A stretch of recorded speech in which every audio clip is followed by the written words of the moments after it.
Good afternoon, everybody. I'm Amrita Chowdhury, and I'm here today with two very eminent women, and it's going to be a fantastic and fun-filled conversation. So we've got Roopa Pai, author of multiple children's books, and Mansi Zaveri, who's the founder of Kidsstoppress. So before we dive into our conversation, a little bit about our platform. Today, you're seeing Winning Minds show, and this is a series of author conversations, part of Women Inspiring Network. And a Women Inspiring Network is really like, it's a paid forward movement to bring together stories of women from different walks of life to inspire the next generation. So it's really a paid forward movement, which has since its start during lockdown, garnered about 10 million views in just 5 months. And our aim through Women Inspiring Network is to create content and create communities of women from different walks of life. And as part of it, I am the ambassador for the Winning Mind series, where I'm curating conversations with content creators as an author. And I wear multiple hats, but in my author hat, I really love the written word, and I love content in all shape and form. And there are so many brilliant women out there, authors, content creators in different formats and genres. And today we have moved from just the written word to the spoken word and to performance and vlogs. There's a variety of ways in which we can communicate what we are thinking about stories, about journeys, about the world at large, and communicate it to the people around us. And that's what we are hoping to unlock. So without any ado, let me first introduce my speakers for today. We've got Roopa Pai, and she really doesn't need any introduction for many of our listeners today because she is the author of 25 books for children, which span everything from sci-fi and adventure fiction to we'll go through in depth in all her books, but about the Gita and mythology and Indian philosophy and science. And it all stems from her very interesting path of being a computer engineer turned an author. And so we'll learn a lot more about your journey, Roopa, through the conversation. Look forward to having you here. Thank you. Looking forward to the conversation. And we've got Mansi Zaveri, and Mansi is the founder of Kidsstoppress, which is it's a parenting blog, and a business, which has won multiple awards, and is a curator of information, content, brands, a lot of information, everything to do with parenting. It's your one-stop portal for any information that you need about parenting, about children, about what to do with children, about how to be as a mom, and what to do and what not to do, right? And Mansi's journey also has been very interesting. She started out in advertising and branding, and took a year to start her own business, which is the parenting blog, and it has been a fantastic journey, right? And it's really grown leaps and bounds through that since the time you started it, Mansi. So wonderful to have you here as well.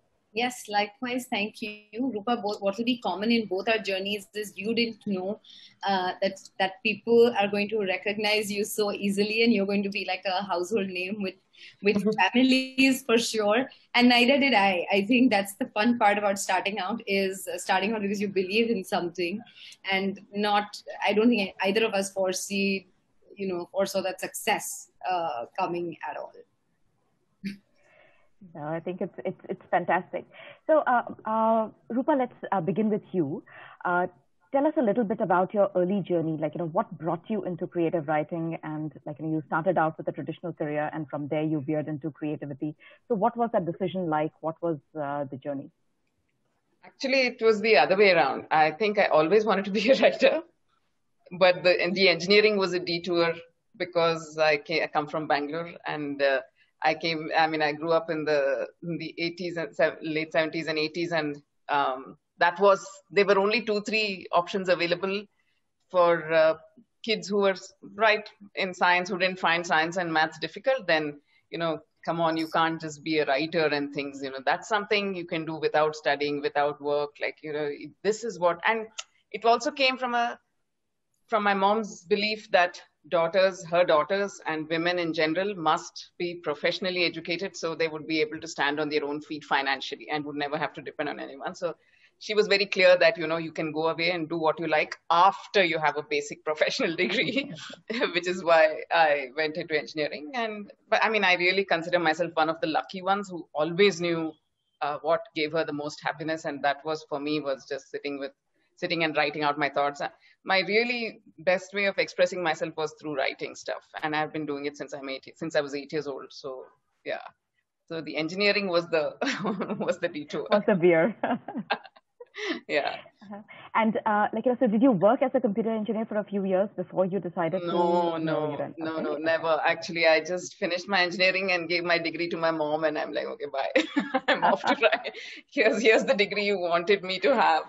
I mean, not to say that I haven't reaped the benefits of having that degree, because I think, sure. I think studying science, I mean, it sort of wires your brain in a certain way. It makes you more analytical, and that has also, I mean, you would think that kind of skill may not be of much use in a creative profession, but it is. So these days I'm all for, holistic kind of learning, liberal arts, things like that, where even art students students of the humanities are exposed to science students are exposed to humanities. I think that's really important, to have a balance of all this in your life. I think it's a bit unfair to cut children off and ask them to choose when they're 16 which stream they want to go into, and then cut them off from this. If you choose humanities, you cut off from the sciences entirely. If you choose science, both are tragedies in the making. No. I mean, I couldn't agree with you more.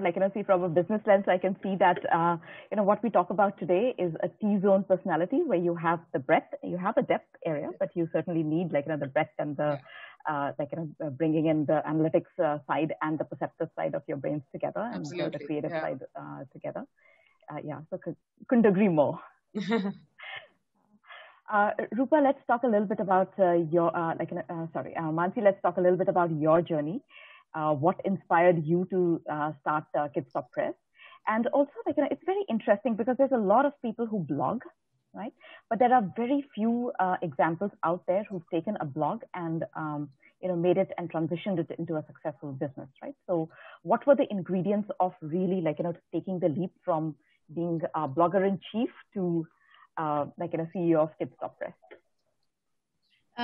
So now that Roopa mentioned that engineering was like a detour, it just struck me that I think mera bhi kuch, aisa hi haal tha that, I used to always write ever since I learned how to write. I would always write a diary, and my mom would always tell me, why are you wasting so much time in writing? Who's going to read it? And of course, I come from a family of 4 girls, and, extremely education focused family, and one sister was a CA and an ICWA, and the other one was a company secretary, and everybody was postgraduate, double postgrad. And I was telling my mom, I'm studying only because you have to say that, okay, my 4th daughter did something, right? And I said, okay, MBA school, so I'm just going to do that, and that's it. I did it. I did advertising. I did branding, lifestyle, marketing, all of that for 15 odd years. But I think somewhere it was just a detour, like Roopa said, and you come back to what you're truly passionate about. And what I realized is that I'm truly passionate about, I wouldn't say writing, because I don't think I'm a great writer, but about sharing stories. Because I think writing is a craft, and I have a long way to go there. But I think sharing stories is what I think is incredible, sharing experiences. And to say that you're absolutely right, that a lot of people start out, but the key to successful writing, blogging, or being in the same space is, one, following your niche. There are so many people who first start out with, okay, I'm a food blogger. Then they move on to, okay, I'm travel also, I'm fashion also, and then the ultimate word is lifestyle, right? You never stuck to your niche. I never changed that title of being a parenting platform in the last 7 years of running Kidsstoppress. I never said I also do parenting and baby care and fashion and food and doing everything else. I stuck to my niche. So I think one was that. Second was being consistent. Whether it was popping babies in between, or writing from the delivery room, or resuming work the next day soon after, I had my second child, or getting back and getting back to my team after a close, in case of any emergency, right? It For me, work was never work. It was my happy place. So I think if you develop that, no matter which profession you are in, I'm sure for Roopa as well, like if she's angry or she's irritable or whatever, you just leave her with a pen and paper and her thoughts. She's going to calm down and she's going to be fine, right? Because that's her happy place. So I think just making sure that you have that is very, very important in being successful. And the last bit I would say is not, I was never afraid to fall. Till date, I think I'm the most agile, though I'm the oldest, and the most agile team member, which is I'm constantly learning. I'm constantly asking my team. I'm constantly trying to learn something new. So I think just a mix of all of these things can make your passion into a huge profession and a successful one as well. Oh, that's fantastic. Couldn't agree more about persistence and following your following your path, right? Following your that one passion or that one niche area, as you said, that's it's absolutely critical. So that actually leads me into my next question very well, which is about your focus at Kidsstoppress and whether you look at it from the perspective of mothers only, or do you look at it from the perspective of the child only? How do you blend the two together? How do you look at the mother beyond the child? Do you look at the mom beyond parenting, and look at issues of which are complementary to parenting? Right. So I'll be honest, at Kidsstoppress we always focus on the parent. Because the first line of the consumer for me is the parent.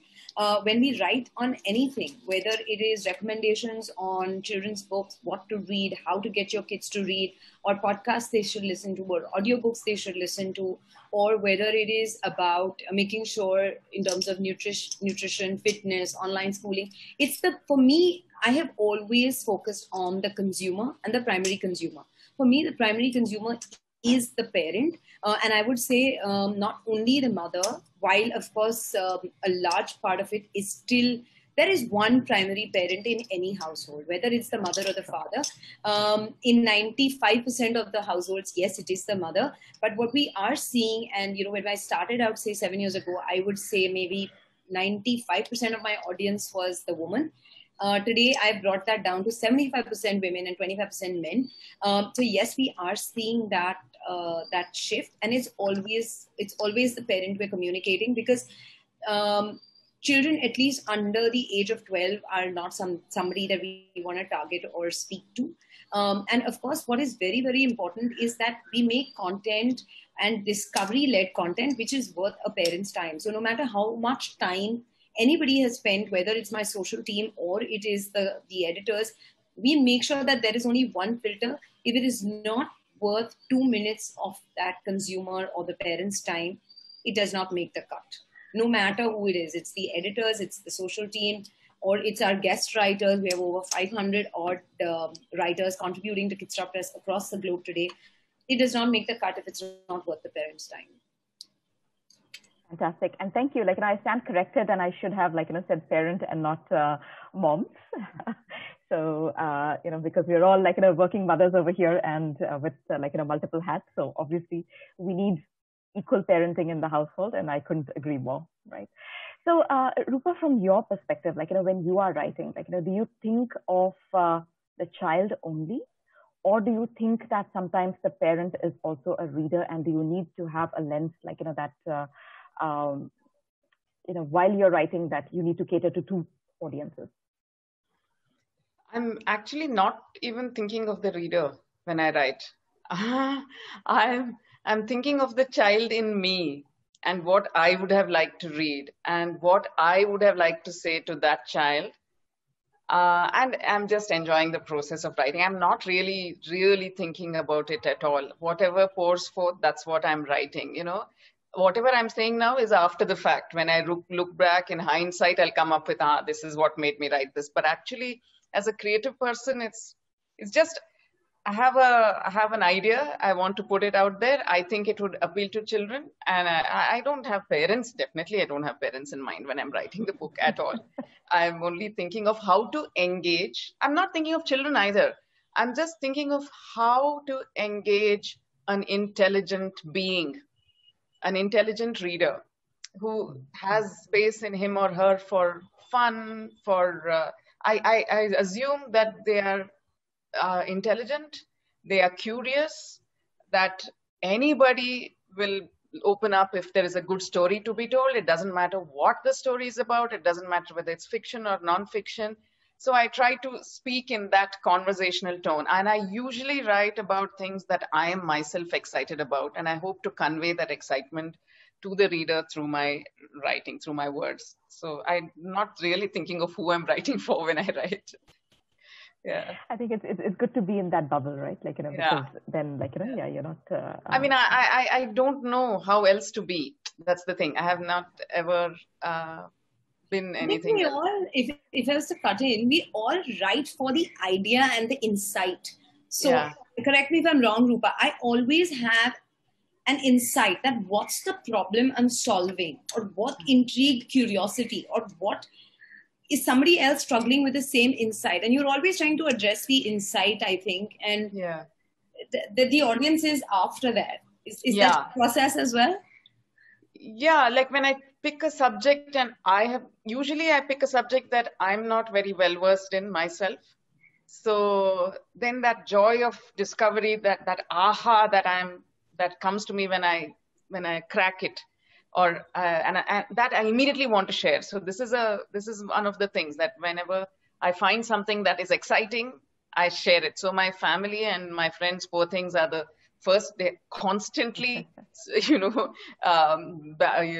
bombarded with information like that I'm finding exciting. So if they call me and I'm working on something, there is no way they will not hear about it. And as I talk to people, whether it's family, and they could be older people, my in-laws, my parents, my children, my friends, who are all of different ages, as I keep talking to them, I think there is much more clarity in my mind as to what grabs people, what people find interesting. It's all subconscious, but you get a feel for what people are reacting to, and all that will go into my book. So you're blending an oral storytelling as your process of identifying what goes into the written book. Yeah, it's definitely conversation. I don't think of it as a written word so much, and I hear that a lot from readers, that it feels like we're having a conversation with you. It doesn't feel like you're speaking from a pulpit or whatever it is. So yeah. And have you experimented, Roopa, with doing a podcast, or trying other genres? I know you would have engaged a lot with designers for some of your books. Yes, but podcast, I don't know. I haven't experimented with too many other forms, actually. This is what I like to do. I like to write.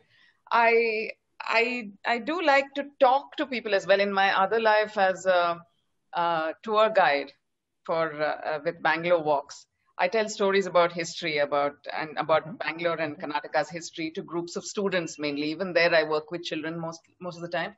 So I do like storytelling, but I haven't done it in a more formal way, in a more digital way. I like the personal storytelling. So I do the speaking bits mostly personally, and live, and the writing is,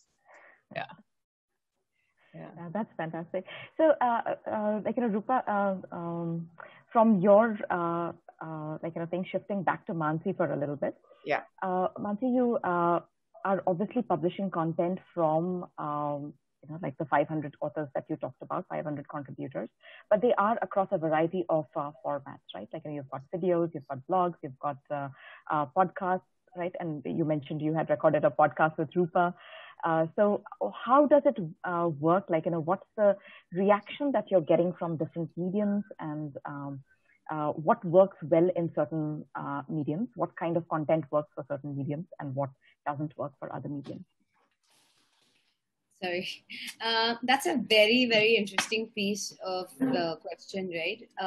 And what works well for written content, obviously, is when we start Kidsstoppress, we started with a close to about 600, 700 words. I must say that today it's come down to close to about 300 words per piece, 300 to 500 at best. We do 1 or 2 long form pieces over the weekends, which are largely weekend reads. But besides that, so I'm saying even written has changed so much. So it is that is one. Written form has also changed so much. We see that on social media, people are reading more snackable content. So that is a completely different medium, and it's extremely visual. So even articulating your thoughts through graphics, illustrations, concising words, and concising through illustrations or maybe 4 or 5 lines is again very, very important. Even telling stories through 20 to 100 characters is an art that Instagram taught us, where we share a lot of human stories of mothers, their birthing journeys, their entrepreneurial ventures, etc. What we share on Kidsstoppress on our Instagram feed.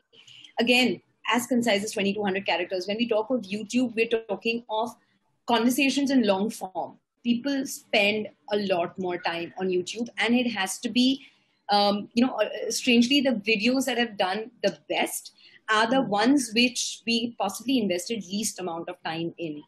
So that is very, very strange. But I think the learning from there is that it has to be a very candid conversation that the person can relate to instantly. Again, when you come to podcasts, people are imagining you and they're connecting. It's like listening to radio, right? You feel like, okay, this RJ must be looking like that or being like that or whatever. But what happens is that voice is kind of today compensated by a visual medium through social, right? Pehle, you only knew how your radio jock sounded like.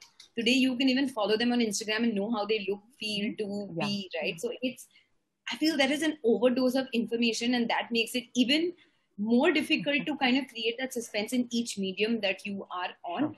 But what is very interesting is that you create content for that medium. Don't assume you can just repurpose, cut out the audio from the video, paste it there, whatever. No, if your podcast is not conversational, if it does not have those laughs, those giggles, those, literally like, it's like coffee date with a friend, if it's with two adults, and if it's like a little more intriguing, if it's for children, if it's not that, it will not get you the kind of returns that you want. So you have to literally create for the medium that you are producing. If you are, like on YouTube, we have a thing called the 3-second rule and the 3-second audition. If you don't capture your user's attention in those 3 seconds, you know that they're not going to watch through the video, right? And we're constantly monitoring analytics to check what's the dropout time. Is he dropping out at 2 minutes? Is he dropping out at 2.5 minutes? So it's very important to also understand your analytics, because you need to understand that will kind of define what should be the length of the newer videos, etc., that you're producing. Similarly for podcasts as well. But I would say each medium is very, very different.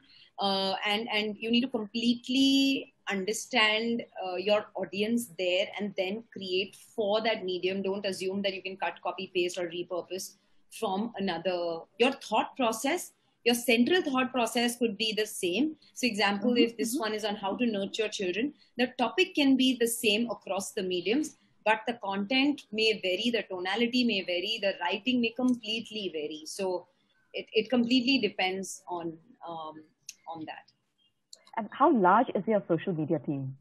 Or how large is your production team? We're actually a very, very small, nimble team. Our team is all of 10 people. And, with those 10 people, we've got 10 marathoners. So therefore, it becomes a little easy because we produce over 300 plus social natives in a month. So I don't know how they're doing it. I really don't. And like I said, I'm just hopping over from one place to the other. And, it's a busy time for us, especially because a lot of kids are home. Parents are figuring out how to keep their kids busy and things like that. So it is a busy time for us. But what we do is that every member is completely clued on to the process of creation. So that makes it easy that no matter which medium you may choose, the ultimate aim and objective is absolutely the same. Amrita and Roopa, I'm going to take you a leave and I wish you guys great content. I'm going to come back to check out what Roopa said on the rest of questions because there's a lot of curiosity on that. But thank you so much for having me. Thank you. Thank you for being here, Mansi. And before you sign off, if you could have one last inspiring message for our listeners today who would be young girls, hoping to get something a message from you. So it would be lovely. Guys, just keep trying. Don't be afraid to fall, fail. When I started, I had no idea what failure even meant. And I always tell my girls who are much, much younger than all of you guys, they're all of 11 and 8.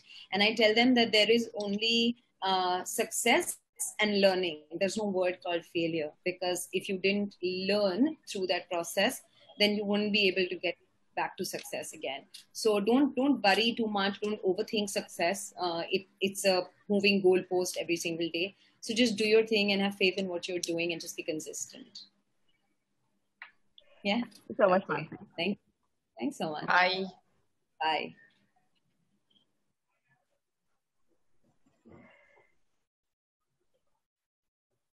So Roopa, you mentioned at the start that you always knew that you would write, but why children's fiction? Actually, I obviously, as a child, I read a lot of children's fiction and was deeply influenced, particularly by Enid Blyton. I've said this in many, many interviews. She so totally lit up my childhood. Her stories were always engaging. I could never get enough of her. And she wrote about, and they were always fiction, right? And but so many kinds of, there would be the circus stories, there were the school stories, there were the fantasy stories, and what else? And the adventure stories, of course, the famous 5 and Secret 7. So I think that was something that I aspired to be able to capture a child's imagination in that way. But I didn't think of it. I wanted to be a writer. What I felt at that time was I wanted to be a writer. I didn't think I wanted to be a children's writer, I think, until I was about 13 or so, and I came across Target magazine, which the India Today group used to bring out at that time. And it was, and I think so far no other Indian children's magazine has touched it in terms of the kind of content it produced, the kind of thoughtful non-fiction it produced. It was the kind of illustrations, comic strips, games. I mean, there was just such a host of things that that was always available in Target for any curious child. And it satisfied every part of my brain, the analytical part, the creative part.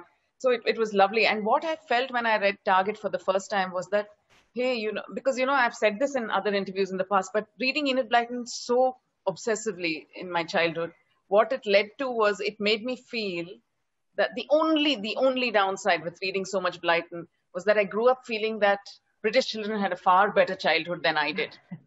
Because there weren't enough children's books with an Indian ethos that I could read that talked about my story and my existence as fun. So I mean, it's so silly, it sounds silly, but sometimes these ideas have to be seeded into a child's head that you are having the best life.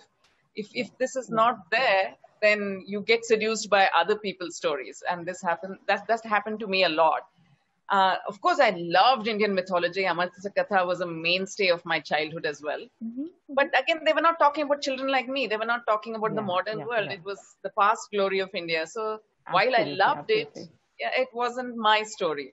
But when I read Target magazine, I came across Target, before that Children's World as well, Target somehow was so smart and so sassy. It just caught my urban child imagination to a great degree. And it had stories, short stories, of course, because they were not books. It was a magazine. Short stories about children who were living exactly my life in India with so many relatives and cousins around all the time, never going off on adventures on their own. No, that didn't happen in India. Not going to boarding schools, staying at home and eating lemon rice and curd rice. Those kinds of kids. They had stories about those kinds of kids, but they all seemed to be having the most glorious fun, the way it was presented. And suddenly that flip happened in my head and I said, my God, how did I miss this, that my life was so fun? Why did I need someone to tell it to me? But I needed someone to show me that your life is just as fun. And I think that's when sort of I felt that, man, this is what I need to be doing, to be writing for Indian children Indian stories for Indian children so that they never feel again, that another generation doesn't grow up feeling that somehow my culture, my reality is not as fun or as attractive as someone else's. Yeah, so I think that was the spur. I think that's fantastic. I think we've all grown up. I think there used to be Chanda Mama and Champak, right? Which were all different worlds. Chanda Mama was very fantasy oriented, and Champak was a lot of kids animal stories and things like that, which again you can't associate with Can you hold on a minute, Amrita? It's really pouring here. I just want to shut the because the noise is very loud. Yeah, so I think while Roopa is coming back, I was just talking about the other books that used to be there at that point of time.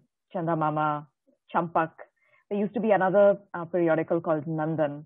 And I think it's amazing that all of them, they almost disappeared. Everything disappeared, right, for a while.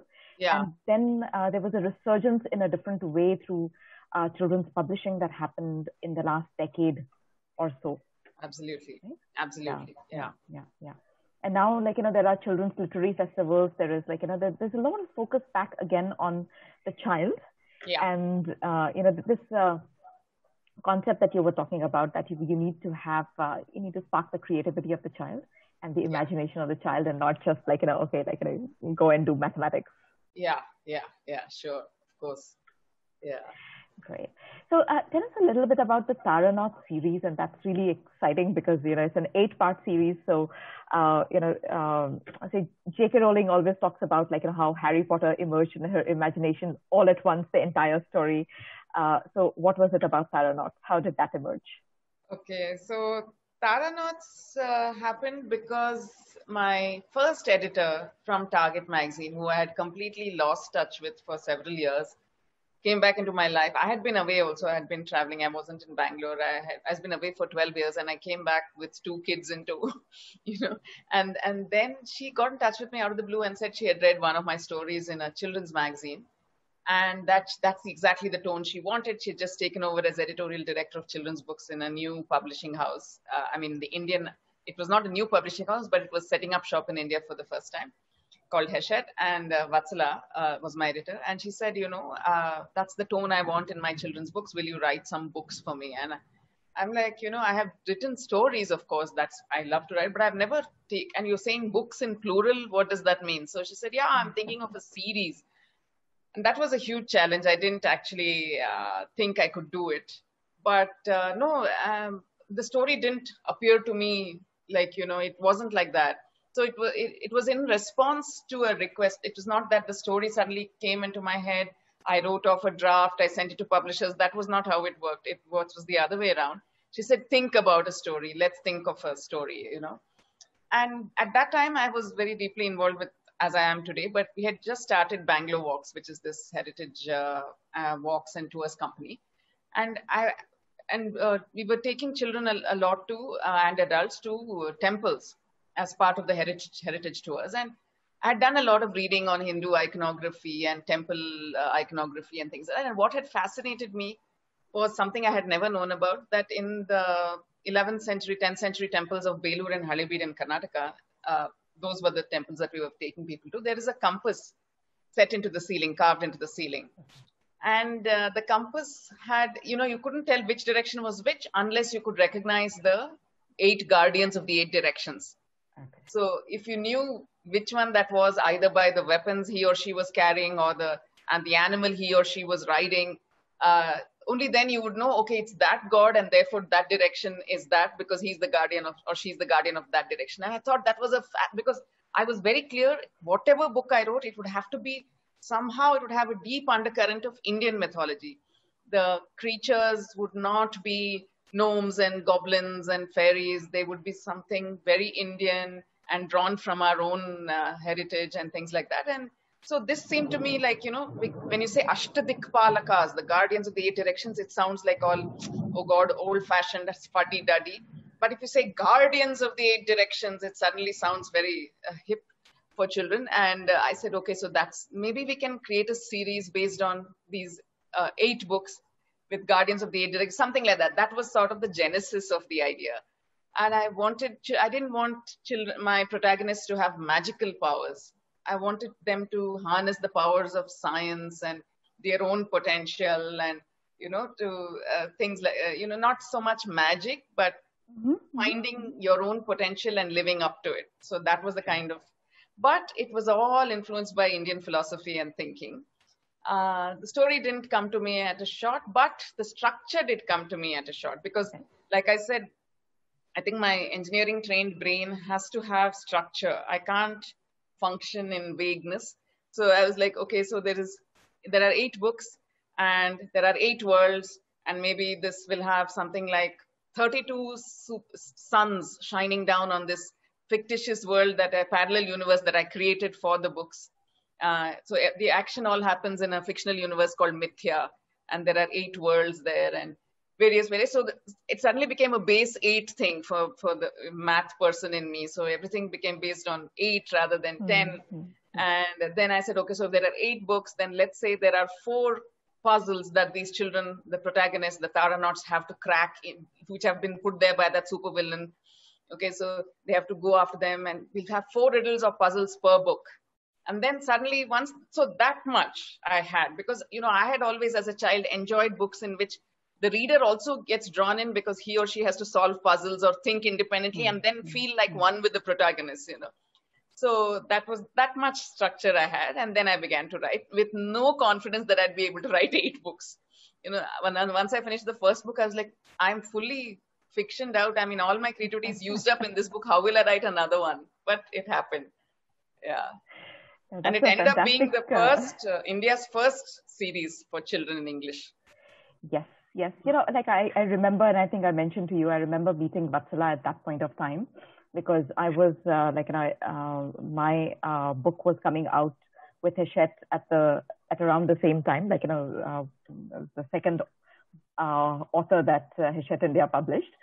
So I remember, and at that time, she had mentioned how she was so focused on it, and it was going to transform Indian literary scene, because there weren't too many people writing. There was Puffin, of course, right, and a lot of work that used to happen was, it was not this blend of contemporary and ancient as you've done, right? It wasn't, it wasn't new enough. Yeah. Right? So what you did was it was fairly, it was a new idea, a new concept. And, it fantastic. Was. Yeah. But how did you craft your protagonist and your supervillain? Yeah. So like I said, so somehow even though I had never read books on Indian philosophy at that time, all the Amar Sirikatha and the general watching of serials and conversations at home and just interest in history, and was visiting temples to find out more for my own tours. So all this sort of had blended in my head, I think. So basically, my thing was that there is no one who is all good or all evil. There cannot be, because especially many children's books like to show very black and white characters. There's a good guy, these are the good guys, these are bad, very easy to identify. But I said no, because there's each of us has the potential to be a superhero or the supervillain. It's the choices that we make that makes us one or the other. So using that, and as an allegory, I used, there are 2 twin brothers. There is Shunya and there is Shapazur, and they're equally brilliant, equally courageous, equally in every way equals. They just make different kinds of decisions. When it comes to the forks in the road, each one makes a different kind of decision. One makes more selfish decisions. The other one puts the welfare of others before him. So at the time the novel opens, Shunya is the king, is the Emperor of Mithya. He's ruling it. And Shapazur, because of bad behavior, has been consigned to a prison in the deepest depths of Darya, the high security prison of Mithya. And at the beginning, when there's this big celebration happening to celebrate the Octoversary, which has to be an 8-based thing, because Octoversary, to celebrate Shunya's coming to power, taking over as Emperor, Shapazur escapes from his watery prison and bursts onto the scene, and then begins the whole adventure, because he captures the 32 Tara sons that have come to dance at the celebration. And once he captures them, Mithya goes dark, and then he delivers his thing. So in the end, that's what I wanted to bring forth with the supervillain, and that he's also flawed, but what really ensures who becomes seen or as perceived as the good person is just the decisions that you make. They both have had the same opportunities as well. They've just chosen to walk. So that is one. About my own young protagonists, the Taranauts themselves. So there is Zvala, Zarpa, and Tufan. Each of them is a little strange in their own milieus. Because one of them, Zvala, for instance, whenever she gets really upset about something, she gets really bright red. She starts radiating heat. And that makes her a little unpopular among her friends because they think of her as weird. And Zarpa is very athletic. She's also, Zvala is very bright. She's the nerd. But again, I didn't want to show this stereotype. There are so many Western stereotypes, I think, that I subconsciously wanted to break. So Zvala is the nerd, but she's also the one who's constantly combing her hair and wearing the high heels and, dressing up. Because I wanted to say that both can coexist in one person. It doesn't have to be the dumb blonde kind of thing. I really just wanted to break that kind of perception. Then Zarpa is the sporty girl. She's very much into sport, and she's really she's also a very good runner. But the problem with her is that when she takes part in a race at school or whatever, and she cannot keep to the lanes. When she really starts racing, she begins to cut the lanes and run like this. So that was Zarpa's thing. And she also lisps. She talks like this. So this is what made her a little, she made her very shy because she was used to people mocking her or sniggering at her. So that made her a little different among her gang. And then there is Tufan, who's the boy. And even he's the boy, but he's the one who's the animal whisperer. He's the one who's gentle and kind and, far more with those whatever feminine characteristics. He has a lot of those in him. And his superpower is that, or he doesn't know it's a superpower at that time. His weirdness is that whenever he gets upset or stressed about something, he just starts breathing very hard, like all of us do, shallow breaths when we're, breathing hard and breathing shallow. But with him, what happens is when he does that, all the furniture in the room starts flying and people go bang into walls. And that makes everyone keeps away from him. So there are all these three sort of weird kids who happen to come to that big celebration at the top of Kailas. Kailas is the central mountain. And when Shapazur bursts onto the scene and kidnaps, and then they find the spotlight falling on them because Shunya and his lieutenant Shakti, the thing what I did in this book was I spelt the names very differently. Like you would expect Shakti would be spelled S-H-A-K-T-I. But in my book, it is spelled S-H-U-K is the first name and T-E-E is the surname. Or whatever, two names, Shakti. And most kids never connected the two. They called her Shukti. They thought it was a cool name. It was unusual. It came from a different universe. So he speaks to her. He speaks to Shakti. And they both come together and they say, these are the three kids. They don't know it, but they're actually very special kids. So in that sense, I also wanted to convey to kids to readers, that just because somebody seems a little different from you, doesn't mean that they don't have some kind of superpower that you probably don't know about. And if you gave them a chance, they would show it to you. So all those little messages. So, and if you, for the adults who ended up reading the books, they were like, oh my God. So Shunya, even Shunya is spelled S-H-O-O-N, first name, Y-A, second name. And Sharp Azur is S-H-A-A-P and A-Z-U-R, which you could think of as Asura and Shrap and everything put together, but kids didn't get it. And even Zvala, Zarpa and Tufan, Zvala comes from Jwala and Zarpa from Sarpa and Tufan, of course. So there's a lot of undercurrent of India. There is so many, like they drink a very stimulating brew called Brunesca, which comes from brew and Nescafe, in my, and their food is all creposas, which is like a crepe and a dosa combination, and samchoris, samosas and kachoris. And the language that they use, the language of Mithya, Tara tongue, has a lot of Indian language words mixed in with English language words. So for instance, a shapeshifter is called a morphoroop. And kids just loved these words. So that's how Taranauts came to be. It was all my ideas and fantasies in one book, in one series.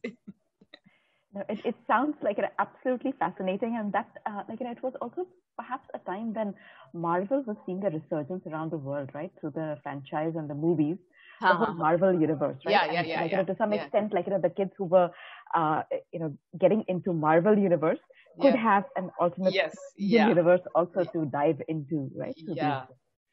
Fantastic. So, you talked a little bit about the structure and the crafting of the characters. Let's talk a little bit about the tonality and the style of writing, because you need to engage the children, right? So there has to be humor, adventure. It needs to be simple, but funny. So, what was it? How did you craft it? Yeah, I think all children's books, at least the way I write, is I incorporate a lot of humor into it. But not flippancy, but a lot of fun dialogue, just like children would interact with each other. And a lot of not taking yourself too seriously. So even in the most crisis situation, somebody cracks a joke and the atmosphere lightens. And as human beings, we are capable of that. We just may not do it many times, but it's possible to lighten a situation just by changing your perspective towards it. So there's a lot of humor. And there's a lot of action, because I wanted it to be continuous action. I find that I, as a child, enjoyed reading books that had continuous action. So I wanted this also to be a page turner in that way. But it also has to have a lot of depth, I think. Just because it's a children's story, you can't say just action and ha ha he he and the kids will be satisfied. I think children are also looking for something much deeper. They want to connect with something at the heart of the story, not just be entertained. They want, I think there are books that are purely entertaining and nonsense kind of verse and rhyme, which are also huge amounts of fun. But I like to put in a little something that the kids will be left with to think about at the end of the day.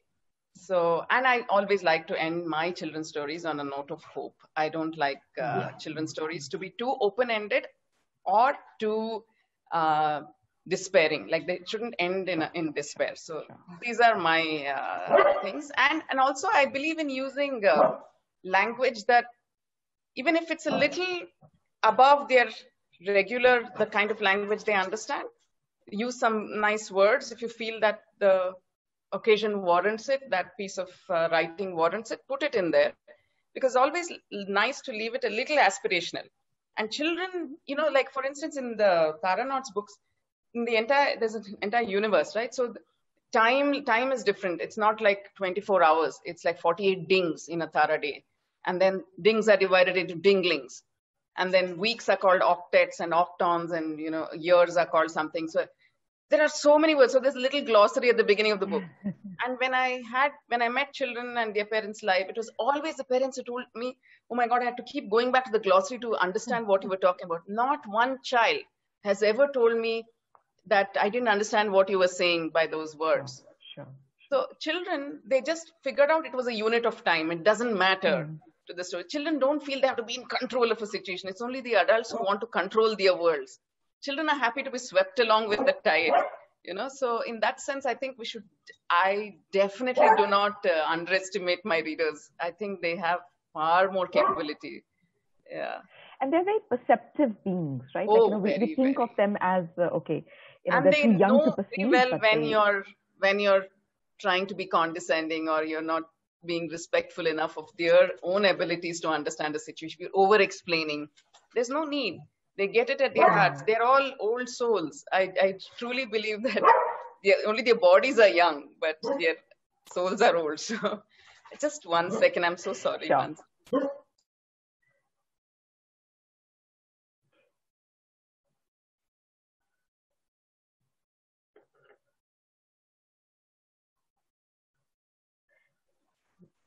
So from fantasy and fiction and adventure, you moved into mythology, right?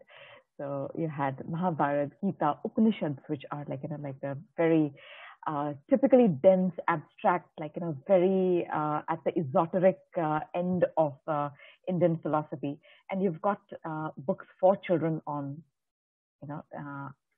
these topics. So what was it like to demystify this for children? What did you have to do? And if you look at Mahabharata or the Gita, it's been retold, at least those two have been retold by many, many others, right? Like if you look at Vedas, Upanishads or Krishna Devaraya, there'll be fewer books on those. So how did you make sure that your perspective or your telling of the story was different? Yeah. Again, if you give me just a minute, I'm sorry, my dog is like 1 minute. I'll just... Yeah.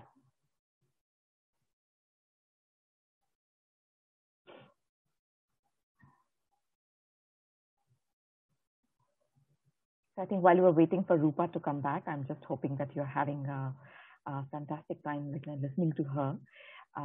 It's such a delight to dive into an author's mind to see how they are crafting their stories, to see how she's actually crafting her own words. And if we look at some of the very famous authors in the Western tradition, we realize how they had also coined their own words and created the alternate universes and created whole languages and tribes and whatnot. So this part of being an author is being a creator, right? Rupa, I was just filling in the words while you were gone. Yes, so let's sorry. get back into no. So getting back into mythology now with you. So you would ask me that question, right? So actually, I haven't done much work on the Mahabharata. I have not written a retelling of the Mahabharata. But yes, the Gita and the Vedas and Upanishads. Again, the idea to write the Gita for children didn't come from me. In fact, when the idea came from my editor, I myself had not ever read the Gita in its entirety at all. And in 100 years, I wouldn't have thought of writing that for children. I had several other dozens of ideas of what I wanted to write for children, but this did not feature at all. But somehow Vatsala, my editor, through the Taranot's book, she had seen that I had a deep interest in Indian philosophy and mythology. I mean, she recognized it where I didn't. If somebody had asked me, then are you deeply interested in Indian mythology? I would have said yes. Philosophy? No, I don't know Indian philosophy, I would have said. But she somehow gathered that you are, and that's why I'd like you to take a shot at this. And I'm like, really? Why would anybody write the Gita for children? Isn't it meant for old people? Why would I want to torture children? This is not my scene. I don't write books like this. It's too deep. Basically, there was a lot of intimidation also. I said, how? There are people who have been steeped for years in the study of the Gita, and they say they have only peeled a layer.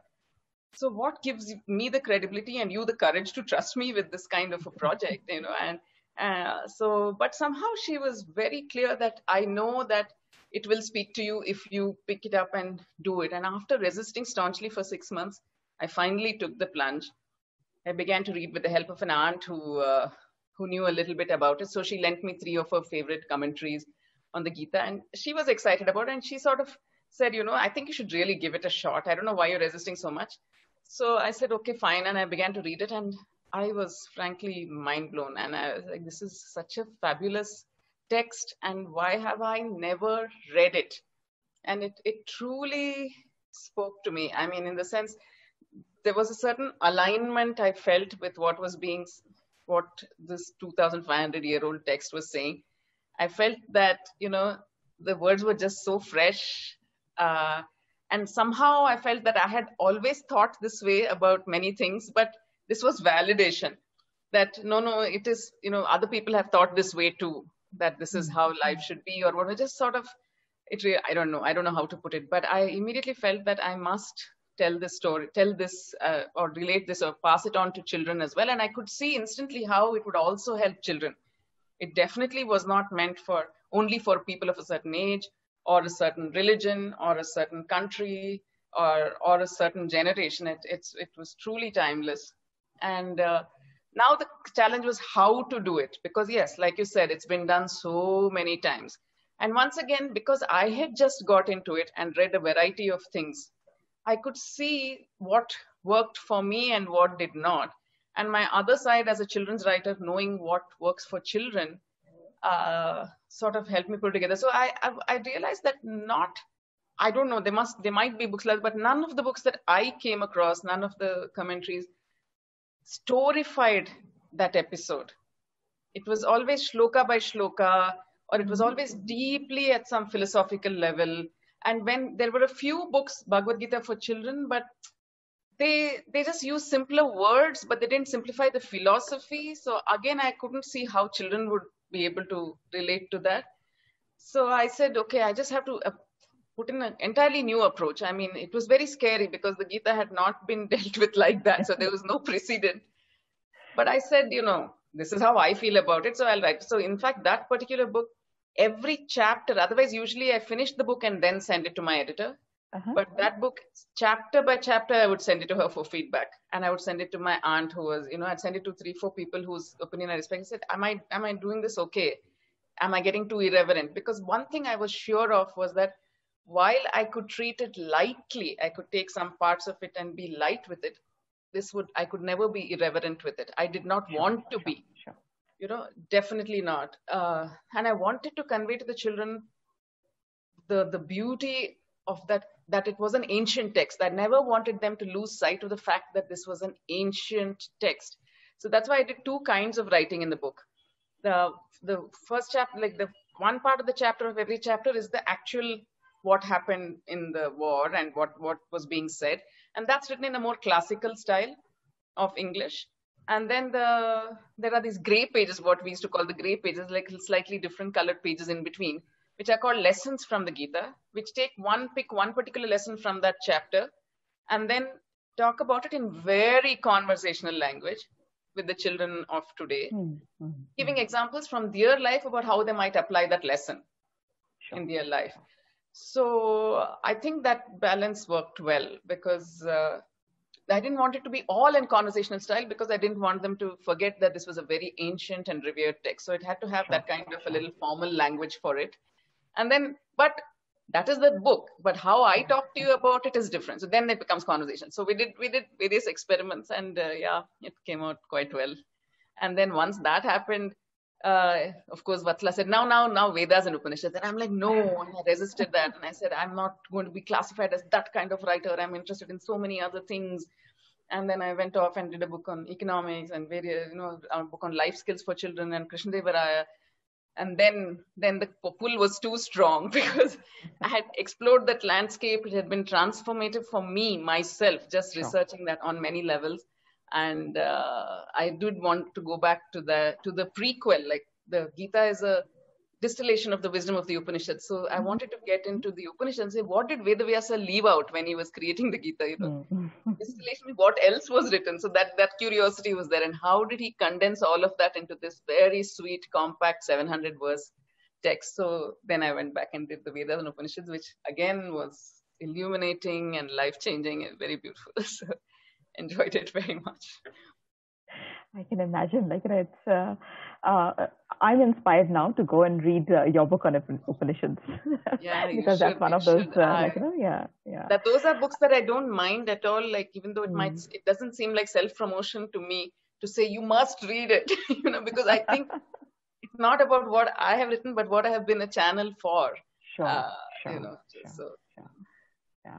So when you're writing, how much, you mentioned that your engineering lens obviously comes into structure. So tell me a little bit about, how do you structure? What is the process of writing, for you? Okay, so like I said, I usually have some kind of structure. For instance, my newest book is called From Leeches to Slug Glue, 25 Explosive Ideas That Made and Are Making Modern Medicine. So it is a book on medicine and the history of medicine for children. And in that, the first thing I came up with was the subtitle, 25 Explosive Ideas. So once I know that, then I know basically that there are 25 essays that have to be written in the book. So I divide it up that way. So divide it into smaller tasks, and then in 25 essays and the whole book cannot be more than like 60, 70,000 words. Then you know how much each essay can be, each chapter can be. Then it becomes, then each week you can write 1 or 2, maybe 1.5 chapters or whatever. And then I begin research. So if I talk about my nonfiction, there's a lot of research involved. Sure. The fiction, of course, is just sitting and thinking creatively. But the nonfiction, then I have time. Then I do like maybe 1 or 2 months of research first before I begin to write a single word. I do the research, and then I had to pick the 25 ideas because there are so many ideas in the history of medicine. So which 25 are the most important along this timeline? What makes for a good story? What gives it a kind of logic and chronological continuation? In today's climate of whatever the world is like, what things should be highlighted? For instance, for me, it was very important to highlight that whole the Islamic Golden Age, which was from Caliph Harun al-Rashid, so about 700, 800 AD to about 1300, 1400 AD. That whole period in India, in world history, contributed so much to the advancement of medicine. And we never study about that. We only study about Europe's contribution. And India is some ancient Indian contribution, but nothing in between. Nobody talks about and that at that time when when the Islamic Empire was at the height of its prowess in astronomy, science, all kinds of science, medicine. They were literature, they were architecture. They were way ahead of the rest of the world. At that time, all Europe was doing was going through its dark ages. And how quickly we have forgotten that the greatest libraries in the world, the House of Wisdom, was in Baghdad. So those things, even though they may not be very important in the history of time, there might have been many more interesting, but I said, no, we have to highlight that because those are things that have been forgotten. So things like that. So once I choose my 25 ideas, then I'm set. Now I have a structure. I know first idea is the second. Okay. Of course, it might still change while I'm writing. But once that is set, then I get to work. And so again, like Mansi was saying, mine is also about discipline. You have to sit every day and you have to work that many hours and you have to put in the time. That's how books get written and things get done, work gets finished. Otherwise, it doesn't. So my formula is just to time management and discipline and a routine, a very, very strict routine of writing. So you're a morning person or are you an afternoon person? What's your writing day? Morning, not very early in the morning. No, see, so my whole life was always, at least now my kids are grown up, but in the last 12 years that I've been writing books, my whole clock is governed by their clock, which is the school clock. So they would leave by 8:30 or something. So I'd start writing around 9:30. And I had to finish writing by 3:30 because then they would be back. So it was a very, very good discipline, So, and then because once they come back home, I don't want to be sitting and writing. Absolutely. I want to enjoy them. So that was how it worked. So that way, it's a very good compartmentalization, So now, there's a lot of misconception sometimes that creativity requires a lack of focus. It requires being very amorphous. Yeah. But if you see people who are successful in it, they are anything but amorphous, right? They are very structured, they're very disciplined, and they bring that. Every writer and every creative person will tell you this. It's just I don't know, when every creative person says this, I don't know how this misconception has come to be that you must wait for inspiration to strike and then. So I don't know where that comes from. But are you a meticulous writer? Do you go through multiple drafts or you plan in advance so that you don't really go through too many drafts? How does that work? So I maybe I would have been able to know how I do this better if I was still writing longhand, because then there are drafts and what. Now, since we write on computers, in a day I might have gone back and erased 3 paras, come back, whatever, But once I finish a chapter, it's usually done. I don't revisit it. Then I go on to the next. But while I'm in it, I keep changing and chopping and whatever. But once it's done, it's done. So I don't rewrite entire drafts. No, I don't do that. Sure. That's for Vatsala. Yeah. I don't know how to work like this. So I'm looking mindful of the clock, and I don't know where the time flew. So let me ask you a little bit about if you were to advise young women who were looking at creative pursuits, right? What would your advice to them be? And would you actually advise them to follow other careers and then come back to writing? What would your advice be? I think it depends on each person and her circumstances. Like if there is a need for her to earn money, then surely sitting in a garret and writing, tapping out books will not be the thing. If that is the kind of, if she wants to be a writer, then I would advise that you take a job within the same kind of field, perhaps as a journalist or work for a magazine. So you're still you're still doing writing, which makes you happy, but you're also earning living out of it. And then I would advise that don't complain that I have no time for my own writing, because it's really a matter of discipline. It really is. So if you feel you don't have time for your personal writing because your work day is very long, then I mean, any great enterprise asks for, demands a sacrifice. So then you'll have to wake up earlier. You can't party too late in the night. You have to go to bed, wake up early, write, do your personal writing, then go to work. So it sounds so boring, but really I think discipline and a routine and sticking to something, trusting in the process, doing it day after day after day, and not letting your baser instincts like laziness and sloth take over. It seems like a very boring recipe for a good life, but I would recommend that you try it. Give it your very best shot, whether it means waking up, if you want, whatever it is, you want to wake up and exercise each morning, do it. Don't give up. And if you fail, start again. And I assure you that if you keep it up for 6 months, whatever that routine is, just set yourself some kind of sankalpa, some covenant you make with yourself, that this is what I'm going to do for myself. Could be something like, I will stop putting junk into my body. I'll treat it like a temple, whatever it is, and just keep to it, and you will see that nobody will need to convince you after that. So I think those are the things I would recommend, to believe that you're bigger than you seem, to believe that you're more powerful, more relevant. Like the scriptures tell us in the 4 Mahavakyas of the Upanishads, Aham Brahmasmi, I am God. I mean, I am that consciousness. I am all powerful. I am all seeing, which you are. We just don't reach in enough. We don't spend enough time with ourselves, reflecting deeply on ourselves. And I would also suggest that it doesn't matter what work you do. Love what you do what you love is a very Western concept, because not everybody has the choice to do what they love. Circumstances may not let you do what you love, and you cannot always love what you do. But if you can keep a kind of equanimity that this is what I need to do, this is what I need to do if I want to earn a living. So I do it in my best possible, most cheerful way possible, because I know the reason I'm doing this. This is for this. If I don't see a reason for doing it, don't do it then. Find some other work, but don't be in there and rail against the system and against your circumstances.